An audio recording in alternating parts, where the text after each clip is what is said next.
A 1.5-meter tall furred mammal called an uvial stood brooding as he opened his datapad and viewed his new orders. The uvial were of the more regal and older races in the galaxy. The message on the datapad read, "Urgent temporary reassignment for First Lieutenant Klaxus Zolnak of the Imperial Ground Forces." Klaxus didn't even finish reading the rest of the encrypted message as he closed his eyes and put his 4-digit clawed hands over his face in dread as he listened to the low rumble of 100-ton tanks roll by to reinforce his battered battalion. He was being forced to leave his platoon for a temporary assignment that was assigned to the humans. "Maybe my death will be swift," muttered the defeated mammal as he dragged his hand off his face in exasperation and defeat. He stood dead-eyed as he looked over to his right and heard the sounds of rapid barking, a sound only one species made, and apparently it was the sound of amusement, as a pair of humans walked past where he was standing. They gave him a brief glance before continuing their incessant barking. Klaxus despised these infuriating and hairless apes. Unrefined, undisciplined, and uncultured. They were not warriors, they were just rabble. How they even made it to the stars, let alone how they were able to provide any meaningful assistance in this war, was beyond him. These things did not only refuse to show respect for Imperial officers, they refused to deploy or take part in any operation in any meaningful number. Always off doing God knows what, and they had that way of insulting you with their snide comments like, "You're not my superior officer," and then walk away with that grating barking. Any efforts to have them disciplined were met with excuses or silence.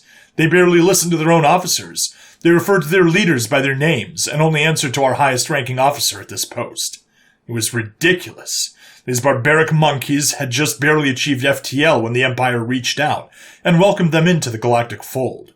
They were given favorable terms in exchange of service, and the most they could come up with for his front was 150 warriors.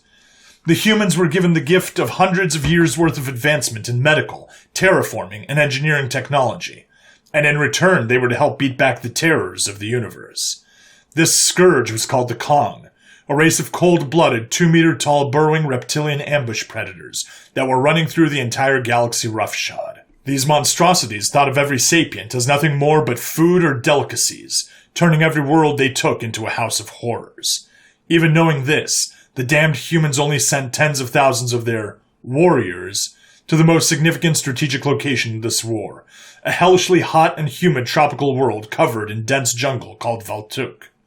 This world was a shithole, its vegetation so thick and its fauna so hostile, it made traversing this accursed world nearly as dangerous as fighting the Scourge. However, securing this world would mean securing a very important strategic location for the Empire.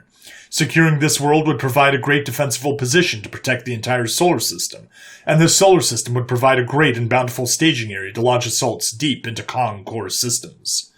This was the most important strategic location for the Scourge to protect their core worlds, and they knew it. They fought like demons, to the last ship, to the last man, and when they ran out of energy for their weapons, they came at you with tooth and claw. Even though thousands of broken and shattered ships littered the planet's moon and orbit, only half of their orbital defenses were offline. On the other side of the planet lay their most fortified positions and their heaviest orbital weapons. Thus, in order for the fleet to regroup and secure the rest of the solar system, it fell upon the Imperial ground forces to maneuver and silence their guns. However, the Scourge dug in deep, millions of their warriors entrenched, defending their orbital cannons with vicious zeal. Every mile of land won was at the cost of thousands. The Imperials were forced into bottlenecks by the vegetation, running into kill zones, which only our heavy armor could protect us from. The new electronic warfare tech the Scourge implemented made drones and automated targeting virtually useless on both sides. Their hit-and-run tactics tore into us and turned our tanks into death traps. The Imperials then chased them into the jungle, but that proved to be equally as dangerous as they ran into constant ambushes and traps. The casualties were staggering. "Emperor, watch over me," Klaxus muttered to himself as he stood up and returned to his troop barracks. As he entered, his men stopped what they were doing and immediately saluted him at attention. These were real soldiers, Klaxus thought, and he stood proud and tall. "At ease?" Klaxus bellowed. He stood for a moment before looking at his staff sergeant and saying, "Take care of my boys, will you?